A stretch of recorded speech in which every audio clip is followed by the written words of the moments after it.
So as we were coming into the studio, we were getting a look at how three of the biggest tech companies in this country finished up the past year. Disappointing numbers, frankly, for Apple, for Amazon, for Alphabet, which is a parent company of Google.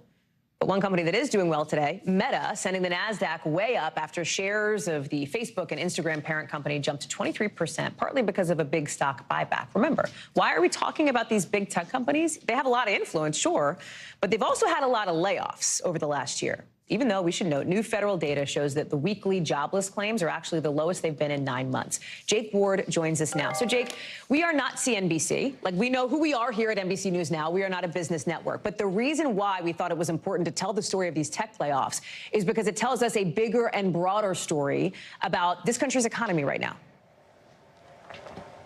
That's absolutely right. I mean, Hallie, these companies are so weird to watch, right? Especially for those of us who aren't in the business of doing the journalism that you use to, make money off them, right? We're trying to figure out, what do they tell us about where we are at? And I think what they're telling us is that we are at the end of what was this incredible rocket growth period for big tech, right? You have these three companies that were absolutely the envy of the American economy, if not the envy of the world, when it came to being the big showstoppers in terms of just the potential of capitalism, right? These things were the rockets of our era. But now we're suddenly seeing them trying to sort of manage expectations in these weird ways. You have Apple missing expectations on revenue, sales, and profits. You have, Amazon last year had its worst, its stock price fell by half, right? And it laid off 18,000 people so far this year. You've got Alphabet also missing expectations, revenue declining in their core businesses, in search and in YouTube. So, these are big deals.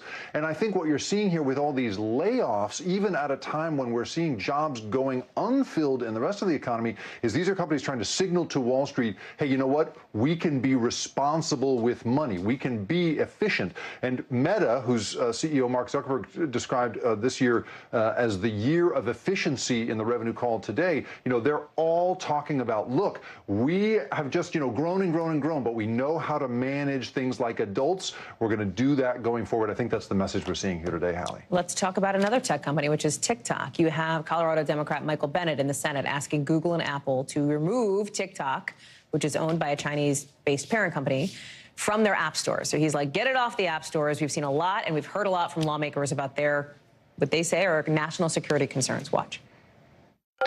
Let me tell you, I am no fan of TikTok. It's a very dangerous app, and I favor protecting particularly children and adolescents from it. There is a momentum to crack down and at least apply long overdue scrutiny.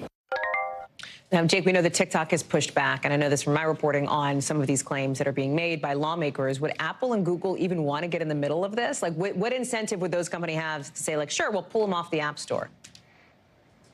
Yeah, they don't have any incentive, and I think that partially explains why we're not hearing from them at this hour. They've had no official comment to anybody, including NBC at this point. They are in that terrible position in that they are the way that TikTok reaches everybody, and so that's a really complicated thing. But the thing that really stuck out to me about Senator Bennett's response there was that he's worried not just about it being some sort of pipeline to the Central Communist Party. He's also talking about that it curates content to a third of the population. There's a subtlety to that threat that I think the sort of American public and these lawmakers are just wrapping their minds around. Now, meanwhile, TikTok, of course, their response has been pretty straightforward. They essentially say that this letter is based on a misunderstanding of TikTok, misleading reporting about it, and the data we collect in our data security control. So they are definitely denying it pretty vehemently here, Hallie. Thanks for watching our YouTube channel. Follow today's top stories and breaking news by downloading the NBC News app.